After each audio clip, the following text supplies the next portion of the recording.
आज हम एक्सप्लेन करने जा रहे हैं एक ऐसी मूवी जहाँ एक आइलैंड पर कुछ लोग 100 फीट लंबे जायंट किंग कोबरा स्नेक्स और विशालकाय कोमोडो ड्रैगन्स के बीच फंस जाते हैं। और आगे क्या होता है जानने के लिए आपको ये वीडियो पूरी देखनी होगी। स्टार्ट करने से पहले हम आपको बता दें, अगर आपने हमारे चैनल को अभी तक सब्सक्राइब नहीं करा है तो प्लीज़ एवरग्रीन एक्सप्लेनेशन को सब्सक्राइब करें, जिससे हम आपके लिए आगे भी ऐसी मज़ेदार वीडियोज़ बनाते रहें। मूवी की स्टार्टिंग में 3 लोगों को एक जायंट कोमोडो ड्रैगन से बचकर भागते हुए दिखाया जाता है। तभी वो लोग नदी किनारे आकर रुक जाते हैं और कोमोडो ड्रैगन भी उनके पीछे पड़ा होता है। उनमें से एक आदमी भागने की कोशिश करता है पर कोमोडो उसे निगल जाता है।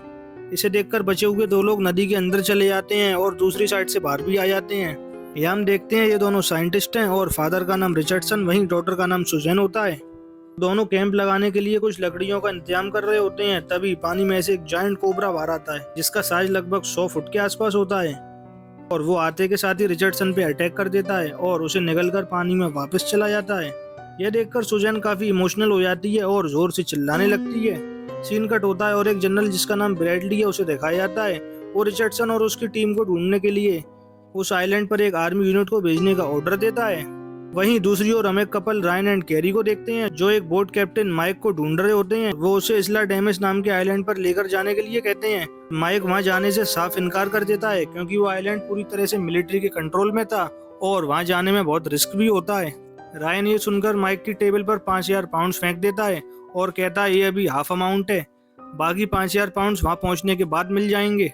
माइक इतने अच्छे ऑफर को मना नहीं कर पाता और उस आइलैंड पर जाने के लिए एग्री कर जाता है। नेक्स्ट मॉर्निंग सब लोग इसला डेमिस नाम के आइलैंड पर जाने के लिए निकल रहे होते हैं। रायन और कैरी के साथ उनके और भी फ्रेंड्स आए हुए होते हैं, जिसमें से 2 एनवायरमेंटल स्पेशलिस्ट टेड और सेंड्रा, एक कैमरामैन रिक और रिपोर्टर डार्ला, ये सब लोग होते हैं। पूरी टीम को देखकर ऐसा लगता है मानो उस आइलैंड पर बहुत बड़ा राज छुपा हो, जिसकी तलाश में ये सब लोग वहाँ जा रहे हो।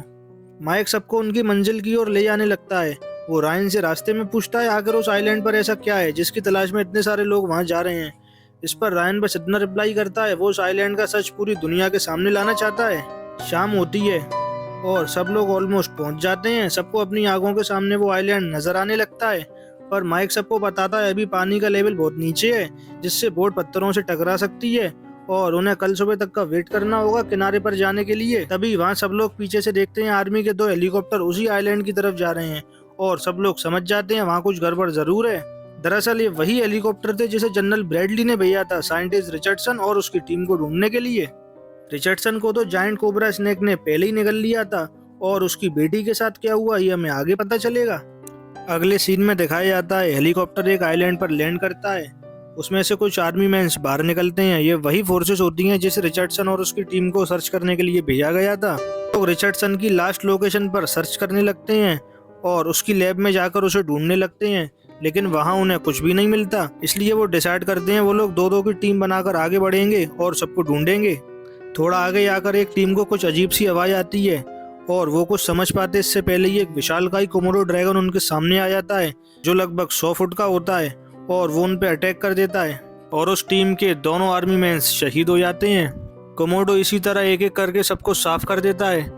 लास्ट में बस एक ही टीम रह जाती है और वो कोमोडो पर कंटिन्यूअसली फायरिंग कर रहे होते हैं, लेकिन कोमोडो पर इस फायरिंग का कोई भी असर नहीं होता है।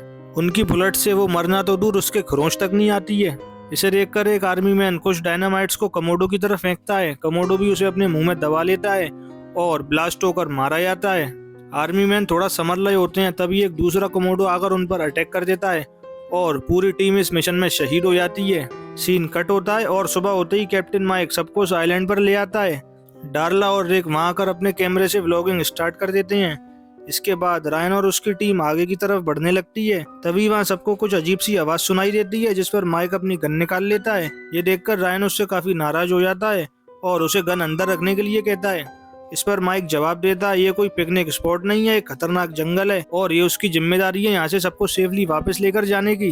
अब थोड़ा आगे आकर सबको एक कॉर्न का फार्म दिखाई देता है और ये कॉर्न के साइजेस नॉर्मल से लगभग 100 गुना बड़े थे। इस जंगल में सब चीजों के आकार नॉर्मल से बहुत बड़े होते हैं। ये देखकर सबको समझ आ जाता है वो बिल्कुल सही जगह पर आए हैं। थोड़ा आगे पहुंचकर सबको एक घर दिखता है और रायन सबको बताता है उसके इन्फॉर्मर ने जो फोटो भेजी थी वो इसी घर की थी। दरअसल इस घर में एक सीक्रेट लैब होती है जहाँ जानवरों पर इलीगल एक्सपेरिमेंट्स करे जाते हैं और उनके साइजेस को बड़ा किया जाता है, जिससे उनके सेल से कई बीमारियों की दवाई बनाई जा सके। और यही वो रास्ता जिसका पता लगाने रायन और उसकी टीम इस आइलैंड पर आए थे। अब सब लोग घर की तरफ बढ़ते हैं। डार्ला और रिक सब रिकॉर्ड करने लगते हैं, लेकिन घर में कोई भी नहीं मिलता और सबको लगता है कि रायन को किसी ने गलत इन्फॉर्मेशन दी थी। रिक बाहर जाकर स्मोक करने लगता है और सोचता है पता नहीं उन्हें यहाँ कुछ मिलेगा भी या नहीं।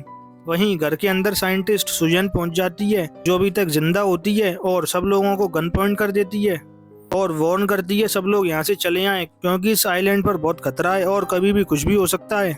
रायन सुजैन को बताता है अपना काम खत्म किए बिना यहाँ से नहीं जाएगा। सीन शिफ्ट होता है और रिक को बाहर झाड़ियों में से कुछ आवाज सुनाई देती है। वो चेक करने आता है तो उसकी सिट्टी पिट्टी गुल हो जाती है। वहाँ एक जाइंट 100 फीट लंबा कोबरा स्नेक उसके सामने आ जाता है और रिक की तरफ बढ़ने लगता है। रिक जोर जोर से हेल्प के लिए चिल्लाने लगता है।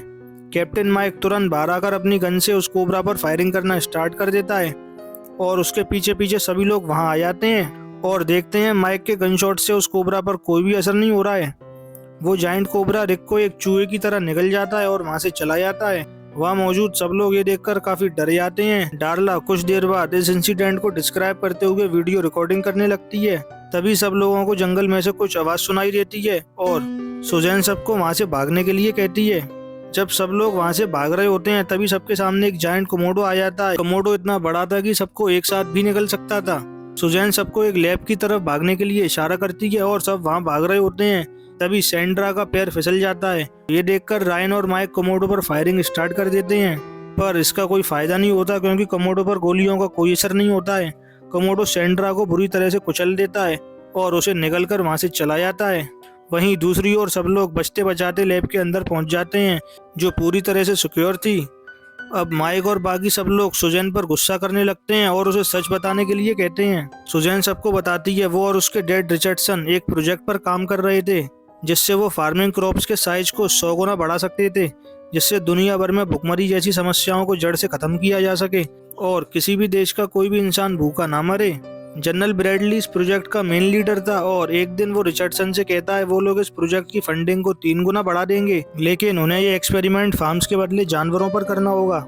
रिचर्डसन ऐसा करने से साफ मना कर देता है, लेकिन जनरल ब्रैडली के काफी कन्वेंस करने पर रिचर्डसन मान जाता है। जनरल ब्रैडली रिचर्डसन को बताता है ये एक्सपेरिमेंट कोमोडो और कोबरास पर करना होगा, क्योंकि इन दोनों के डीएनए और डिजीजेस काफी हद तक इंसानों से मिलते हैं। सुजैन सबको बताती है अगर वो इस एक्सपेरिमेंट में कामयाब हो जाते तो वो इंसानों को फौलाद बना सकते थे, जिन पर गन्स की बुलेट्स का कोई भी असर नहीं होता, और ऐसे लोगों की आर्मी बनाकर वो लोग कोई भी वॉर को आसानी से जीत सकते थे।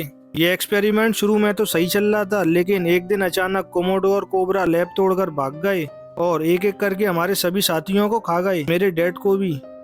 अब बस मैं बची हूँ, सुजैन ये कहते हुए थोड़ा इमोशनल हो जाती है। तभी सबको जंगल में से कोमोडो की आवाज आती है और सुजैन सबसे कहती है उन्हें जल्दी से जल्दी इस जंगल से बाहर निकलना होगा, क्योंकि अगर कोई भी इंसान इन जानवरों के कांटेक्ट में आ गया या सलाइवा से भी इन्फेक्टेड हो गया तो उसके साथ क्या होगा ये कोई भी नहीं जानता। मतलब वो लोग अगर किसी तरह से जिंदा बच भी गए तो इन्फेक्शन से मारे जाएंगे।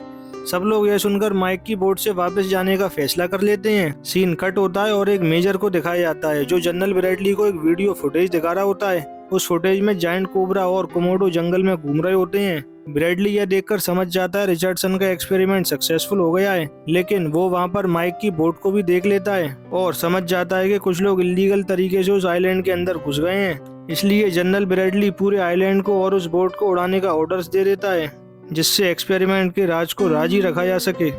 सीन शिफ्ट होता है और माइक सबको लेकर बोट की तरफ बढ़ रहा होता है। तभी रास्ते में सबको एक इन्फेक्टेड पर्सन मिलता है। सुजैन बताती है ये साइंटिस्ट माइकल है। माइकल बहुत ही बुरी हालत में होता है। वो सुजैन को बताता है वह 2 और लोगों के साथ हेलीकॉप्टर से टावर की तरफ गया था मिलिट्री से कांटेक्ट करने के लिए, लेकिन कोमोडो वहां भी पहुंच गया और उसने उसके दोनों साथियों को मार डाला। माइकल किसी तरह से झाड़ियों में छुपकर जिंदा तो बच गया, लेकिन वो कोमोडो की सलाइवा से इन्फेक्टेड हो गया और अब उसकी इतनी बुरी हालत हो गई है। सुजैन उसे साथ ले जाने का सोच ही रही होती है, तभी माइकल की डेथ हो जाती है। अब सब लोग तेजी से आगे बढ़ने लगते हैं, क्योंकि कोई नहीं जानता और कौन सा खतरा सबका आगे इंतजार कर रहा हो। कुछ देर चलने के बाद सब लोग किनारे पर पहुंच जाते हैं और खुश होने लगते हैं। वो लोग एक मिनी बोट से कैप्टन माइक की बोट की तरफ जा रहे होते हैं। तभी एक जेट प्लेन मिसाइल से माइकल की बोट को तबाह कर देता है। वो लोग संभल पाते इससे पहले ही समुद्र से एक जायंट किंग कोबरा बाहर निकलता है और टेड के ऊपर हमला कर देता है। वो टेड को निगल जाता है और उन लोगों की मिनी बोट भी फाड़कर समुद्र में वापस चला जाता है। सब लोग ये देखकर काफी निराश हो जाते हैं। कुछ देर बाद रात हो जाती है और सब लोग एक जगह बैठकर सोच रहे होते हैं जंगल से कैसे बाहर निकलें। माइक सबको एक आइडिया देता है। वो कहता है सुबह होते ही सब लोग माइकल वाले हेलीकॉप्टर से बाहर निकल सकते हैं। सब लोग इसके लिए मान जाते हैं। अब सीन कट होता है और मेजर को दिखाया जाता है जो जनरल ब्रैडली को बताता है उन्होंने बोट को तो उड़ा दिया पर उसमें कोई भी नहीं था। शायद वो लोग उस आइलैंड पर पहुंच गए होंगे। ये सुनकर जनरल ब्रैडली पूरे आइलैंड को मिसाइल से गिराने का ऑर्डर दे देता है जिससे ये एक्सपेरिमेंट हमेशा के लिए राजी रहे। यह देखकर पता चलता है जनरल बहुत ही मतलबी और बुरा इंसान था जिसे किसी की भी जान की कोई भी परवाह नहीं थी। सीन वापस जंगल की तरफ शिफ्ट होता है और माइक और बाकी सब लोग सुबह होते ही हेलीकॉप्टर वाली लोकेशन पर निकलने लगते हैं। रास्ते में एक नदी पड़ती है तो वो सब लोग उसे क्रॉस करके आगे बढ़ने लगते हैं। थोड़ा आगे जाकर नदी और गहरी हो जाती है तो सब लोग अपना सामान सर पर रखकर आगे बढ़ने लगते हैं। तभी रायन को ऐसा फील होता है उसकी पीठ पर कोई नुकीली चीज चिपक गई हो। माइक उसकी हेल्प करता है और उसे पानी से बाहर निकाल लेता है। रायन जब अपनी टी शर्ट उतारता है तब वे देखते हैं कि उसकी पीठ पर 3 जायंट लीचेस चिपक गई हैं और उसका खून पी रही हैं। माइक एक नाइफ की हेल्प से उन लीचेस को काट कर अलग कर देता है और रायन के घाव को साफ करने के लिए उस पर विस्की डाल देता है जिससे उसको काफी जलन होती है। सुजैन सबको बताती है ये लीचेस कोमोडो की सलाइवा से इन्फेक्टेड होकर इतने बड़े हो गए हैं और बुरी खबर यह है कि माइक भी अब इन्फेक्टेड है। कोई नहीं जानता इंसानों पर इसका क्या रिएक्शन होगा। ये इंसानों के लिए एक बहुत बड़ा खतरा है। अब सब लोग ज्यादा न सोचकर आगे बढ़ने लगते हैं। तभी रायन की तबीयत खराब हो जाती है और सुजैन उसे पेन किलर का इंजेक्शन देती है और माइक उसे सहारा देकर आगे ले जाने लगता है। काफी मशक्कत करने के बाद वो लोग किसी तरह से हेलीकॉप्टर के पास पहुंच जाते हैं लेकिन उनकी ये खुशी ज्यादा देर तक नहीं टिकती क्योंकि कोमोडो भी उनके साथ वहां आ गया था। अब सब लोग कोमोडो को यहाँ से भगाने की सोच रहे होते हैं। तभी रायन आगे जाकर कोमोडो को चैलेंज करने लगता है और उसे अपनी तरफ आने के लिए कहता है जिससे बाकी लोग सेफ रहें। यह देखकर माइक रायन की जान बचाने के लिए कोमोडो पर फायरिंग करना स्टार्ट कर देता है और सब लोगों को हेलीकॉप्टर में जाने के लिए कहता है। सब वहां जाने लगते हैं। रायन भी हेलीकॉप्टर की तरफ जाने की कोशिश करता है। तभी पता नहीं कहां से एक जायंट कोबरा आकर उसे निगल जाता है। अब कोमोडो और कोबरा दोनों आमने सामने होते हैं और एक बहुत ही खतरनाक कोमोडो वर्सेस कोबरा की फाइट देखने को मिलती है। इस फाइट में कोई भी किसी से कम नहीं पड़ता। दोनों एक दूसरे को बराबर की टक्कर दे रहे होते हैं। माइक इस चीज का फायदा उठाकर हेलीकॉप्टर के अंदर चला जाता है और उसे स्टार्ट भी कर लेता है और सब लोगों को बिठाकर वहां से निकल जाता है। वहीं दूसरी ओर कोमोडो और कोबरा की फाइट अब भी जारी रहती है। इसी बीच मिलिट्री के हेलीकॉप्टर्स भी वहां आ जाते हैं और पूरे आइलैंड पर मिसाइल्स गिरा देते हैं जिसकी चपेट में आकर कोमोडो और कोबरा दोनों ही मारे जाते हैं। साथ ही पूरा आइलैंड भी तबाह हो जाता है। अगले सीन में दिखाते हैं मेजर जनरल ब्रैडली को बताता है उन लोगों ने आइलैंड को तो उड़ा दिया लेकिन कुछ लोग वहां से जिंदा बचकर निकल गए जिसकी वजह से उस आइलैंड का सच पूरी मीडिया के सामने आ गया और उनके इन जानवरों पर किए जाने वाले इल्लीगल एक्सपेरिमेंट्स की खबर सारी दुनिया को लग गई जिसकी उन्हें अब कड़ी से कड़ी सजा मिलेगी। दूसरी साइड हमें आइलैंड पर माइकल की डेड बॉडी को दिखाया जाता है जो अचानक से जिंदा हो जाती है और एक इन्फ्यूज्ड कोमोडो की तरह रिएक्ट करने लगती है और इसी जबरदस्त सीन के साथ ही इस मूवी का एंड हो जाता है।